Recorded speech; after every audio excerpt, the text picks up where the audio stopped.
안녕하세요. 방송 언어 13주 1차시 영상 강의를 시작하도록 하겠습니다. 이제 우리 교재의 이제 마지막 부분에 해당하죠. 이번 주에는 이제 우리 교재의 진도가 모두 나갈 예정입니다. 그래서 외래어 표기법과 로마자 표기법에 대한 논의를 하는 것을 마지막으로 일단 교재가 진도가 모두 나가게 되겠습니다. 우리가 일반적으로 어떤 국어의 어떤 규범과 관련해서 배울 때 맞춤법 또 그다음에 표준어 그 정도에서 보통 이제 논의가 맞춰지는 경우가 있는데 사실 그래서 여러분들이 여러 가지 시험에 대비하기 위해서는 개인적으로 한번 훑어는 봤을 거라고 생각을 합니다. 그래서 이번에는 좀 더 부록에도 외래어 표기법과 로마자 표기법에 대한 아주 상세한 부록도 붙어 있고 하기 때문에 그 원리와 또 문제점들 그런 것들을 한번 살펴보는 것으로서 이제 우리 방송 언어에 필요한 규범과 관련되는 논의를 마쳐 볼까 합니다. 우리 교재의 222쪽이고요. 강의 자료는 1쪽입니다. 그래서 여러분들이 흔히 외래어와 외국어의 차이 등등에 대해서 배운 적이 있습니다. 그래서 외래어는 말 그대로 외국에서 온 말들, 그러니까 이제 대체할 만한 우리 고유어가 없는 경우 불가피하게 우리의 언어 체계 내에 수용하게 되는 그런 표현들, 언어 표현들을 이제 외래어라고 하죠. 그런데 여기서 중요한 것은 불가피하게입니다. 무분별한 그런 어떤 외국어의 사용은 자제해야 하지만 오랜 역사적으로 오랫동안 사용한 외래어는 구태여 이런 외래어라고 해서 배척할 필요가 없죠. 예를 들면 우리가 고유어라고 생각하는 많은 단어들, 비단, 또 배추, 김치, 또 짐승 등등 굉장히 많은 단어들이 사실은 한자어 또 중국식 한자음을 가지고 있는 그런 뿌리 자체는 외국어라고 할 수가 있죠. 아마 여러분들 그들 단어들이 외국어라고 해서 뿌리가 외국에서 온 것이라 하여 이제 와서 순화의 대상이 된다고 하는 것은 얼마나 우습겠어요. 그러나 여기서 이제 그런 정도의 외국어들에 대한 어떤 정리를 말하는 것은 아니고 좀 뭐랄까 새로 들어온 대체할 수 있는 고유어 표현들이 있는 경우에는 그들 외국어를 대신할 수 있는 어떤 표현들을 선택하는 것도 좋은 방법인 것 같습니다. 일단 그래서 외래어 표기법 3.3.1에 나와 있는데 우리 강의 자료에서 정리된 부분을 함께 보도록 하죠. 외국에서 들어온 말 가운데 우리말의 일부로 자리 잡은 것을 외래어라고 한다. 버스, 라디오, 텔레비전과 같이 사전에 실린 것들이 모두 외래어의 예가 됩니다. 그러면 이런 외래어의 자격을 가지는 경우 사전에 따라 조금씩 다르기는 하지만 10%에 육박한다고 합니다. 그리고 이런 외래어를 한글로 적는 방법을 외래어 표기법이라고 합니다.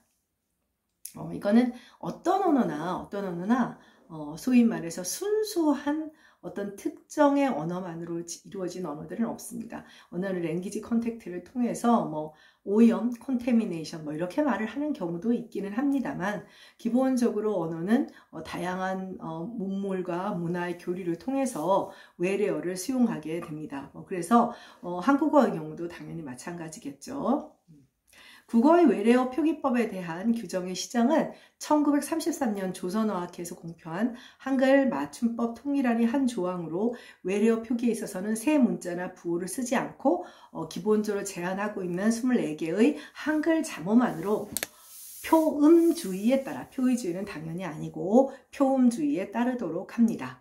그래서 1940년 조선어학회 외래어 표기법 통일안을 공표하고 1941년 이를 책자로 발간함으로써 구체적인 외래어 표기법의 규범이 성립되었고 그러한 그 골격이 지금에까지 이르고 있습니다. 그래서 원칙으로 삼고 있는 외래어 표기법은 일단 그 다음에 우리 교재에도 있지만 강의 자료에 보다시피 크게 4개의 장으로 이루어져 있습니다. 1장에서는 기본 원칙을 소개하고요. 2장에서는 외국어와 한글 표기 일람표를 두어서 기본적으로 처음 수입되는 그 외국어를 한글 표기로 어떻게 할 것이냐. 그래서 영어로 이런 외래어 표기법을 코리아니제이션이라고도 합니다. 그리고 외국어 표기의 세칙, 구체적인, 개별적인, 좀 더 예외적이고 이런 경우들에 대한 세부적인 규칙을 소개하고, 4장에서는 구체적으로 인명과 지명의 표기 원칙들, 주로 이제 이런 외래어 표기법도 뒤에서 우리가 함께 공부할 로마자 표기법의 경우에도 주로 인명이라든지 지명과 같은 고유명사 표기가 주로 관건이 되지요. 그래서 어휘명사 그 가운데서도 고유명사 표기가 관건이기 때문에 그 부분에 대한 규범을 알고 있으면 여러 가지로 좋겠습니다.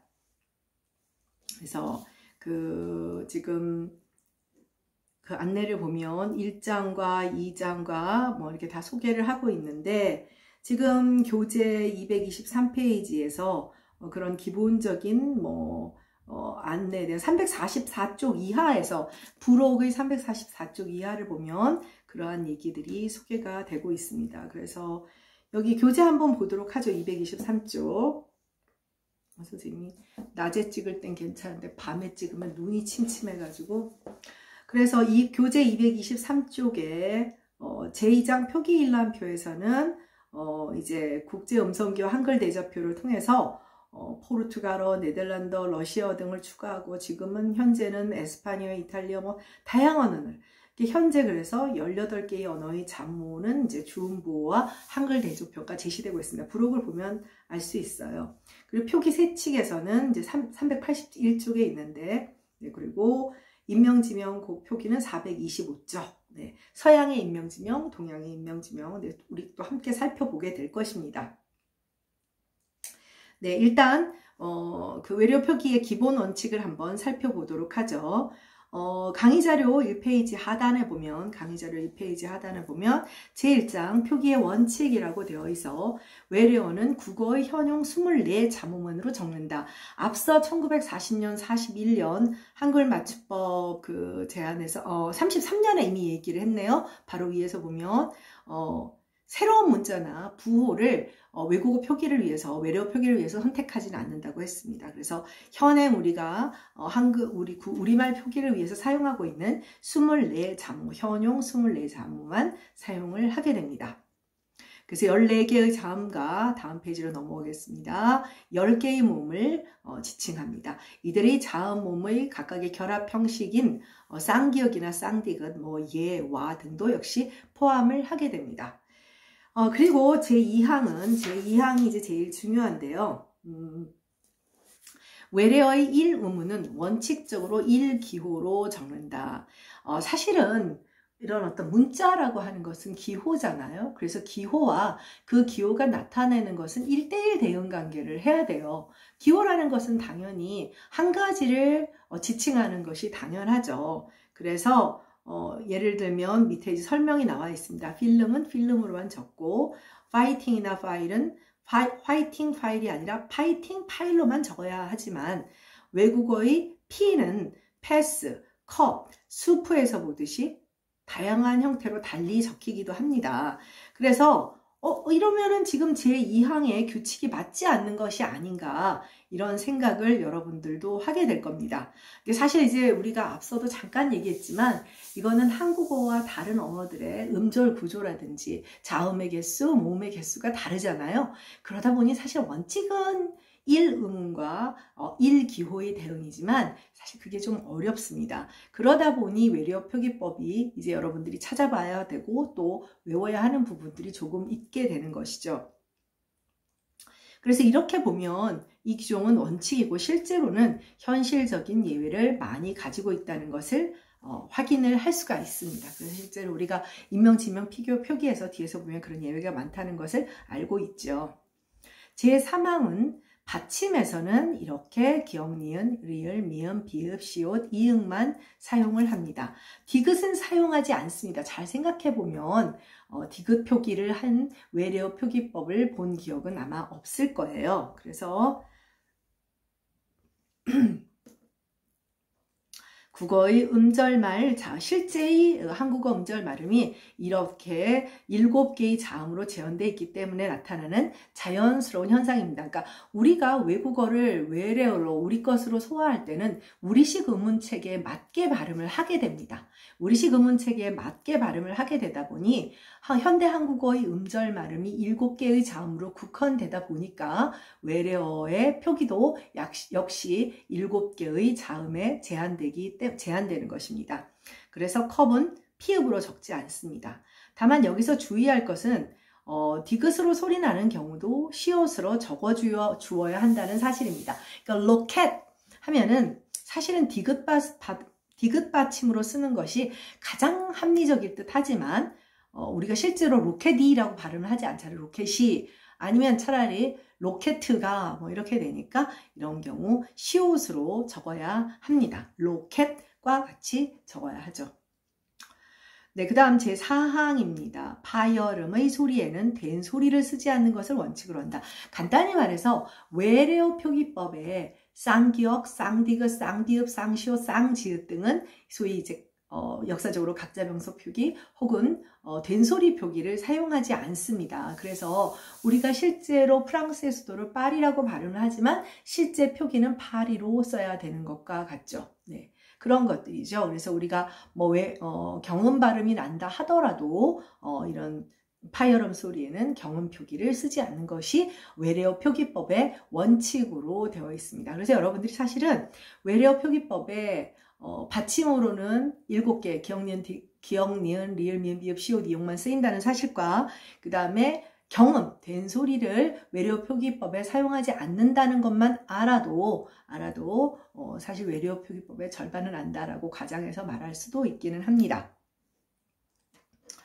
네, 그래서 일반적으로 우리가 이제 한국어는 제4항 밑에 강의 자료 이쪽에 설명을 한번 살펴보도록 하겠습니다.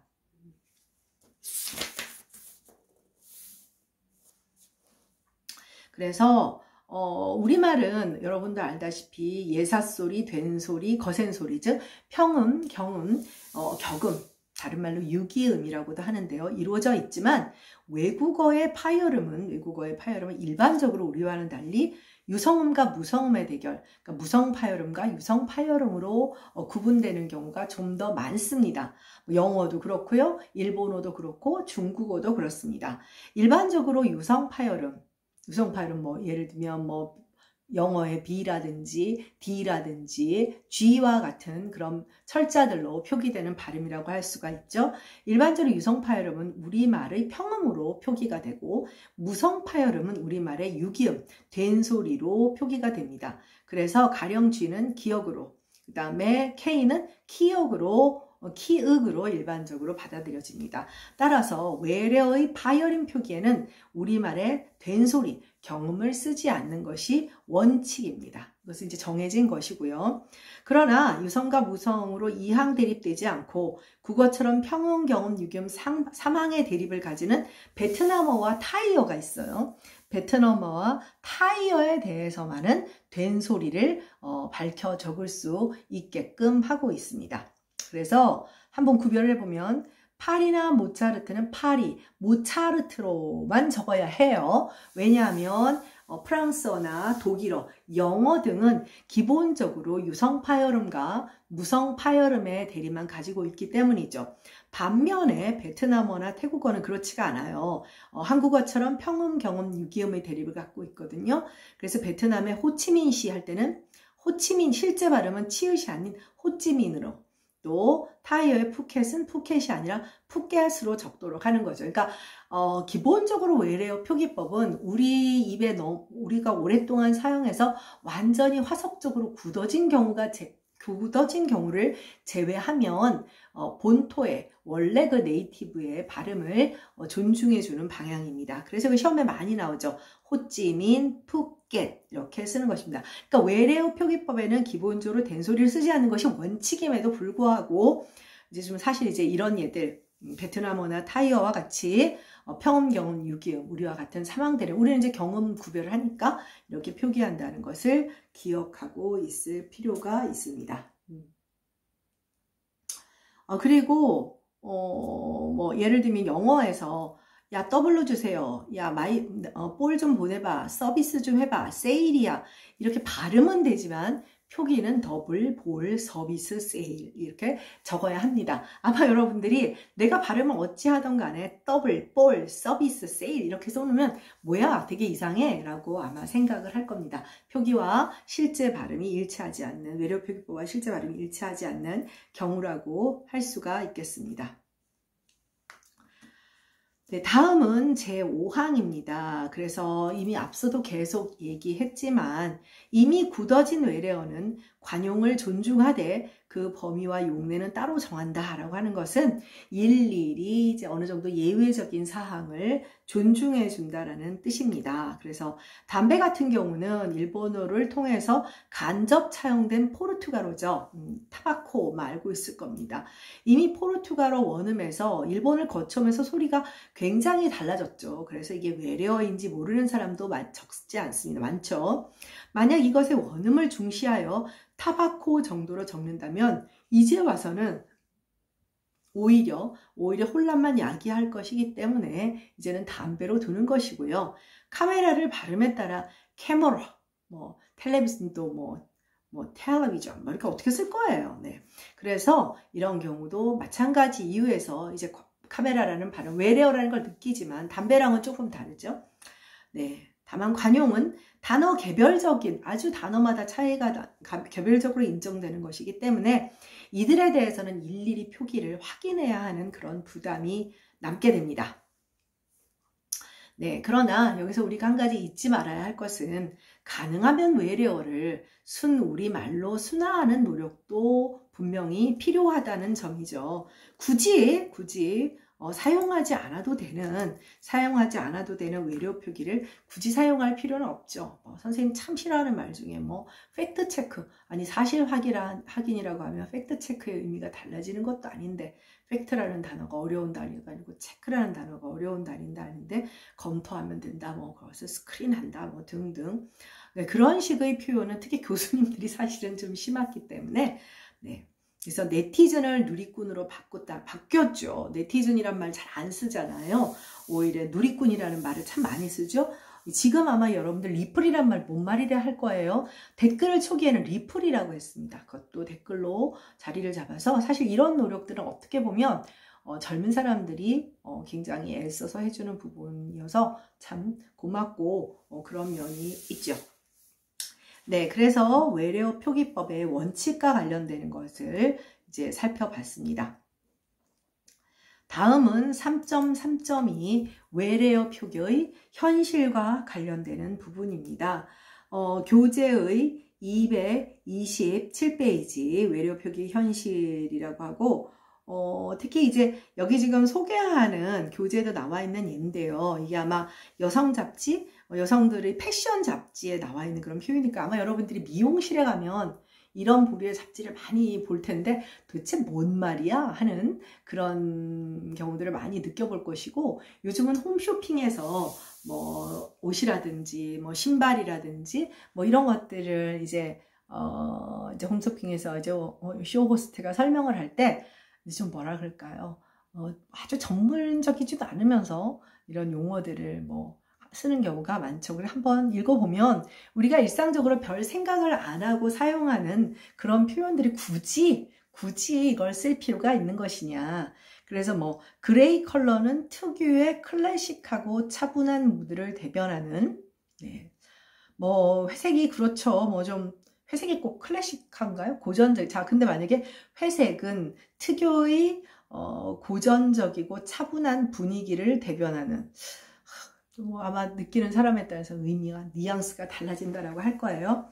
모직, 코튼. 모직은 모직이라고 해놓고 차리라 울이라고 하든가, 코튼은 면인데, 트위드. 글쎄요, 이미 이 트위드도 이렇게 쓰면서 이렇게 뭔가 격자무늬, 그러니까 새로운 대안의 용어를 패션 업계에서 만들지 않으면 트위드 자켓, 샤넬이 대표하는 트위드 자켓 이렇게 돼버리는 거죠. 그 다음에는 고치기가 어려워요. 그 다음에 이렇게 한글로 외래어 표기법을 하지도 않고 영어로 직접 쓰는 경우도 있죠. 부드러운 느낌의 스웨이드, 네, 옛날에 세무라고 했는데 세무라는 표현도 이거 일본식 표현이라 청키한 니트나 반짝이는 세틴 등 드라마틱한 변화의 가능성을 가득 담고 돌아왔다. 뭐 어떤 드라마틱한 변화의 가능성인지, 특히 이거 패션 용어 이렇게 쓸 때 보면 그냥 정말 우리가 흔히 말하면 있는 척하는 그런 느낌이 좀 강하게 듭니다. 꼭 이래야 할까? 이런 생각이 들죠. 여기에 매스큘린 트렌드가 더해져 그레이 컬러는 트렌디한 루킹을 완성하는 키 컬러로도 활약한다. 네, 참 넉넉한 핏의 그레이 블레이저는 가을 겨울을 아우르는 베스트 아우터가 될 것이다. 네, 어쨌든 뭐 회색 겉옷 아우터니까 뭐 그런 거를 소개하는 거겠죠. 뭐 아우터 안에 그 아우터 안에 들어가는 범주가 보니까 뭐 코트, 뭐 재킷, 점퍼 뭐 이렇게 등등 들어가 있어요. 요새는 그래서 윗옷은 뭐죠, 탑, 뭐 바지 같은 건 바텀 뭐 이렇게 쓰던데, 글쎄 꼭 그래야 하는지 상의 하의 해도 될 것 같은데, 뭐 그게 더 세련돼 보인다고 느끼는 것인지 그것은 잘 모르겠습니다. 여러분들이 이런 걸 보면 이게 한국말이냐 뭐냐 그렇다고 영어도 아니고 이런 뭔가 애매모호한 그런 표현들이 정확하게 사실 정보를, 언어가 기본적으로 지시적으로 정보를 전달한다고 했을 때 이게 굉장히 모호성을 가지고 있는 기술이라고 할 수가 있죠. 네. 그래서 지금 교재 228쪽에서부터 231쪽을 함께 보면 그 외래어와 외국어의 남용 문제, 그러니까 외래어도 아닌 외국어는 완전 외국어인 거죠. 지금 위에서 보면 뭐 그레이 컬러, 클래식, 모드 다 외국어예요. 이건 외래어가 아니죠. 이거는 외국어예요. 외국어 남용의 예를 한번 좀 살펴보도록 할까요? 네, 교재 228쪽을 보도록 하겠습니다. 일단 그 228쪽에 흑백 그림이긴 하지만 바다 코코넛. 네. 일단 외래어 표기표에서 틀렸죠. 버터, 뭐 코코넛 뭐 정도가 되어야 할 것이고, 쿠킹 호일이 아니라 쿠킹 포일 뭐 이렇게 써야 하고, 프레쉬 베리가 아니라 프레쉬도 아니고 프레쉬로 써야 되고, 네, 그 다음에 화일노트, 파일이죠. 화일이라고도 하지만 뭐 이런 식으로 외래어 표기가 잘못 사용된 그런 것들을 볼 수가 있습니다. 229쪽으로 가보면, 네, 그래서 바다 코코넛 이런 건 버터, 코코넛, 시리얼, 그 다음에 테이프도 테이프이 아닌 테이프라고 쓰는 게 옳고, 케찹도 케첩이 맞습니다. 그러니까 이게 정말 개별 단어마다 기억을 하고 있어야 돼요. 여러 가지 아마 혹시 공무원 시험이나 이런 거 준비하는 친구들은 이거 좀 기억을 해야 됩니다. 사용을 많이 하는 것들은. 네. 간판에서 보면 퀴는 퀸으로, 소렌토는 소렌토로, 페이센바는 페이센보디로, 그 다음에 연세 주얼리 치카는 연세 주얼리 치카로 이렇게 바꿔야 합니다. 네. 네, 그 다음에 230쪽으로 가보면, 이제 여기서는 이제 230쪽과 231쪽은 일반 음식점 메뉴에서 잘못된 외래어의 표기를 찾아내는 것이죠. 이렇게 우리가 뭐 음료수 사 먹으러 가거나 뭘 하면 굉장히 많습니다. 굉장히 많아요. 그래서 돈 가스로 써야 되고, 뭐 수프, 파르메산 치즈. 여러분이 봐도 왠지 이렇게 사지선다. 공무원 9급 시험 같은 경우는 다 사지선다거든요.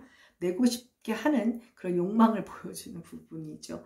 뭐 슈림프, 그다음에 리조또가 아니라 리소또, 소시지 바비큐 덤은 또 이제 어느 정도 알려져서 알더라고요. 그다음에 그라탱, 설로인, 그다음에 피시, 뭐 시푸드, 추로스 뭐 이런 것들입니다. 231쪽은 우리가 자주 먹는 음료수 같은 경우죠. 초콜릿은 많이들 아는데 여기서 보면 초콜릿이라는 거, 뭐 마키아또 뭐 이런 것들, 틀린 것들, 이제 카페들마다 틀린 것을 찾아내는 것이라고 하죠.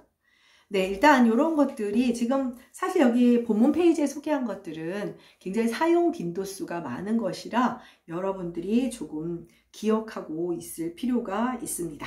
네. 그 다음에 그 외래어와 외국어는 이제 외래어는 외국으로부터 들어와 한국어에 동화되어 국어처럼 사용되는 단어입니다. 오랜 연원을 가지고 있는 배축은 흰백자의 채소 채자거든요. 그러니까 그런 것들은 이제 이제 와서 국어를 못 적겠어요? 비단도 마찬가지. 필단이라는 한자음 비단으로 된 것이고, 우리 학교 근처의 목걸역은 묵동, 먹묵자. 네. 이런 것들은 이제 외래어가 되는 것이고요.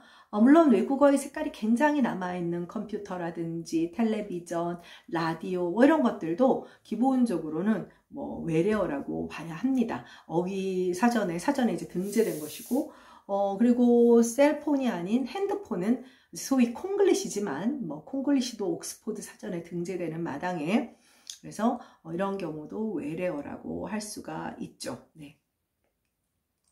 외국어는 외국에서 들어온 말로 아직 국어로 정착되지 않은 단어로 정착되기 전에 대체할 수 있는 고유어를 만들어내는 것, 리플 대신 댓글이라든지 네티즌 대신 누리꾼이라든지, 그래서 이런 노력들이 있다면 굳이 외래어를 만들어낼 필요는 꼭 없다고 볼 수가 있으니까 그런 노력이 있으면 좋지 않을까 하는 부분입니다.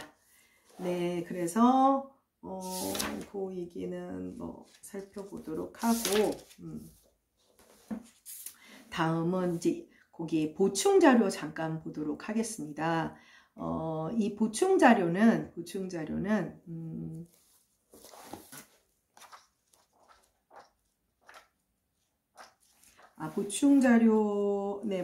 먼저 보도록 하죠. 네. 지금 이게 몇 페이지냐면 강의 자료의 3쪽입니다. 보충 자료. 이제 서양 인명의 경우보다 동양 인명의 경우, 이제 뒤에서 우리가 인명 표기에 대해서 한번 살펴볼 텐데요. 여러분 세대와 선생님 세대가 동양 인명을 부르는, 예를 들면 선생님은 모택동이라고 배웠던 사람이고 여러분들은 마오쩌둥이라고 배웠을 거예요. 그래서 88년, 89년 이제 맞춤법과 관련되는 대개정 작업이 있으면서 역시 그 무렵에 외래어 표기법과 관련되는 부분도 대대적인 수정이 있었는데, 특히 이제 서양 사람들보다 동양 인명이 약간 그런 문제가 있습니다. 그래서 강의 자료 3쪽 함께 보면, 특히 이제 우리에게 중요한 동양 인명이라고 한다면 중국 사람의 이름과 일본 사람의 이름이라고 할 수가 있겠죠. 중국 인명 표기의 경우 일정한 시기, 그 일정한 시기가 신의 혁명이에요. 일정한 시기를 기준으로 해서 중국어 표기와 관용 표기를 모두 인정하고 있다. 그러니까 관용 표기는 우리가 오랫동안 사용한 표기고, 중국어 표기는 아까도 말했지만 외래어 표기라고 하는 것은 기본적으로 우리 호찌민이라든지 푸켓의 경우에서 알 수 있듯이 기본적으로 외래어 표기법은 아주 굳어진 경우가 아니라는 그 네이티브 스피커들의 발음을 존중하기로 했습니다. 그래서 사실 이제 근대 이전에 중국 사람들의 인명은 한국식 한자음으로 읽고요. 그 이후에, 근데 이후에 이제 중국 사람들의 이름이나 지명은 중국어의 본토 발음에 가깝게 표기를 해주는 거죠. 그 기준이 중국의 신의 혁명입니다. 그래서 다음 페이지 강의 자료 4쪽으로 넘어가도록 하겠습니다. 강의 자료 4쪽에서 신의 혁명은 1911년 손문, 그러니까 선생님은 손문이라고 배운 것이고요. 여러분들은 이제 수원원이라고 배웠을 겁니다. 세계사를 안 배운 친구는 낯선 이름일 수도 있는데, 예를 들면 또 이 시절에 아주 유명한 원세계라는 사람이 있어요. 근데 그 사람은 중국식 발음으로 한 위안스카이, 원세계도 멋진 이름인데 위안스카이에도 멋있었던 것 같아요. 그래서 1911년 순원 등이 중심인데요. 중화민국 임시정부를 세워 청나라를 붕괴시킨 역사적인 사건입니다. 그리고 이를 기점으로 중국의 근대화가 시작되는 거죠. 이거는 중국 공산당 정권이 아니에요. 네. 그래서 이제 말하자면 중화민국, 오히려 뿌리로 따지면 지금의 그 타이완에 해당하겠죠. 이를 기점으로 중국 근대화가 시작됐기 때문에 이때를 분기점으로 설정을 하는 거죠. 그래서 공자, 맹자는 우리는 그대로 쓰는 거예요. 옛날 사람이니까. 그래서 반면 장개석, 모택동 이런 사람들은 장제스 마오쩌둥이라고 적는 것을 원칙으로 하고 있습니다. 이런 경우에는 이제 본토 발음에 해당해서 이제 경음 표기를 선택을 하죠. 이러한 규정에도 불구하고 공자나 맹자를 공자는 쿵즈, 맹자는 밍즈거든요. 이제 쿵즈, 밍즈라고 표기하거나 반대로 장개석 모택동이라고 표기하는 경우도 여전히 있기는 합니다. 왜냐하면 그런 식으로 쿵즈, 밍즈라고 하는 걸 배운 적은 없지만 옛날 사람들은 장개석 모택동이라고 여전히 하기도 하죠. 또 역시 지명표기도 기본적으로는 중국어의 원어민의 표기를, 원어의 발음에 따른 표기를 원칙으로 해야 되지만 다만 역사적으로 존재했으나 현재는 없어진 지명, 그건 우리식의 관용표기, 오랜 역사 동안 사용했던 관용표기를 그대로 사용하기로 합니다. 예컨대 진시황의 무덤으로 유명한 중국의 시안의 옛 이름은 장안이에요. 장안. 아마 알 겁니다. 시안. 지금은 서안이죠. 한자로 하면. 옛 이름은 장안인데 그것은 여전히 역사책에서는 장안으로 배우게 됩니다. 그래서 현재는 시안이라고 하고 장안은 과거의 지명이므로 그대로 표기를 하기로 했습니다. 이런 원칙이 있는 거죠. 그러니까 신해혁명을 기준으로 옛날은 한국 한자음으로 우리식으로 읽고 그걸 관용표현이라고 하는 것이고 신해혁명을 기점으로 그 이유는 중국의 네이티브들의 발음을 따라서 외려 표기를 해주는 것을 원칙으로 정한 것입니다. 다음 일본의 인명과 지명 표기는 과거와 현대의 구분 없이 일본어 표기법에 따라서, 그러니까 즉 일본어 발음에 따라서 표기하는 거예요. 그래서 필요한 경우에 한자만 병기를 하게 됩니다. 그래서 보면은 도요토미 히데요시 여러분 아마 다 잘 알 겁니다. 임진왜란을 일으킨 인물이죠. 그래서 임진왜란을 일으킨 도요토미 히데요시 한자 발음으로 풍신수길이라고 합니다. 선생님은 학교 다닐 때 풍신수길로 이제 선생님은 세계사를 배웠던 필수 과목으로 세계사를 배웠던 사람이라 풍신수길이라는 한국식 한자음으로 배웠죠. 네, 그다음에 도쿠가와 이에야스라는 사람은 덕천가강. 어찌되었건 간에 중국 사람들과는 달리 일본 사람들은 도요토미 히데요시, 도쿠가와 이에야스로 쓰기로 했어요. 왜 그러냐면 일본식 그 사음절 한자음은 오히려 이것도 상당히 낯설다라고 느꼈던 것 같아요. 그러니까 우리가 과거에 세계사나 한국사를 공부를 할 때 일본사를 조금 외면한 경우가 많기 때문에 우리가 중국사에 대해서는 기존의 세계사를 좀 많이 배웠던 그런 선생님들과 같은 기성세대들 경우에는 중국사에 대해서는 좀 더 친숙한 반면 일본사나 일본사 속의 주인공들에 대해서는 구체적으로 배우지 않았죠. 일종의 적대적인 감정 때문에. 네. 일본의 지명 가운데는 한국식 한자어로 읽는 관용이 있기는 해요. 그러니까 뭐 동경으로 읽는다든지 뭐 그런 관용들을 허용하기도 합니다. 일단 관용적인 한자음 표기는 우리 사회에 아직 뿌리 깊게 남아있어요. 그래서 중국과 일본의 인명이라든지 지명과 같은 고유명사에 대한 한자 표기의 흔적이라고 할 수 있죠. 그래서 근데 최근에 이제 젊은 세대를 중심으로 과거에는 선생님 때는 중국어와 일본어를 배우지도 않았어요. 중국은 공산당이고 일본은 우리를 강제 침략한 사람들이기 때문에 그래서 그것들이 최근에 이제 90년대 이후 교육이 확대되고 특히 뭐 여학생들은 일본어도 많이 배우고 하면서 이들 나라와의 정치적, 사회적, 문화적 교류가 일상적으로 이루어지면서 한국식 관용 한자음에 따른 그런 외려 표기법이 이제 좀 수정되기에 이른 것이라고 할 수가 있습니다. 네, 1차시 수업 여기서 마치도록 하고요. 2차시에서 만나도록 하겠습니다. 네, 수고했습니다.